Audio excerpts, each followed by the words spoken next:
America Iran మధ్య మరోసారి చర్చలు ప్రారంభమయ్యే అవకాశాలు కనిపిస్తున్నాయి. రాబోయే 2 రోజుల్లోనే ఈ పరిణామం చోటు చేసుకోవచ్చని అమెరికా అధ్యక్షుడు ట్రంప్ కీలక వ్యాఖ్యలు చేశారు. ఈ చర్చలు పాకిస్తాన్లో జరిగేందుకే తాము మొగ్గు చూపిస్తున్నట్టుగా ఆయన పేర్కొన్నారు.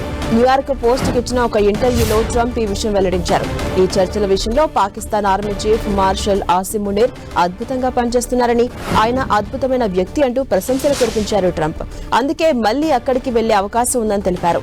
ఇటీవల ఇస్లామాబాద్ వేదికగా అమెరికా, ఇరాన్ దేశాల మధ్య చర్చలు కొనసాగాయి. ఈ సమావేశంలో అమెరికా ఉపాధ్యక్షుడు JD Vance, Iran parliament speaker Mohammad Bagher గలీబాఫ్తో పాటుగా పలువురంతా పాల్గొన్నారు. అయితే ఈ చర్చల్లో ఎలాంటి ఒప్పందం కుదరలేదు. మరోవైపు టెహ్రాన్, పాకిస్తాన్ మధ్య సందేశాలు మార్పిడి జరిగినట్టు ఇరాన్ ప్రభుత్వ మీడియా పేర్కొంది. కానీ అమెరికాతో మలివిడత చర్చలు జరపడంపై తమ వద్ద ఎలాంటి సమాచారం లేదని స్పష్టం చేసింది.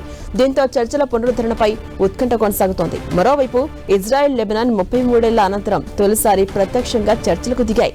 అమెరికాలోని ఇరు దేశాల రాయబారులు వాషింగ్టన్లో సన్నాహక చర్చలు జరిపారు.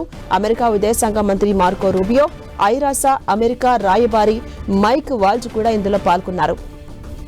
ఇక 4 రోజులుగా లెబనాన్ పై ఇజ్రాయెల్ భారీగా దాడులు చేస్తూ వస్తోంది. వాటికి తెరదింపడమే లక్ష్యంగా చర్చలు జరుగుతున్నాయి. అయితే వాటి ఫలితాలకు కట్టుబడి ఉండబోనని లెబనాన్ సాయుధ మిలిటెంట్ సంస్థ హిజ్బుల్లా ప్రకటించింది.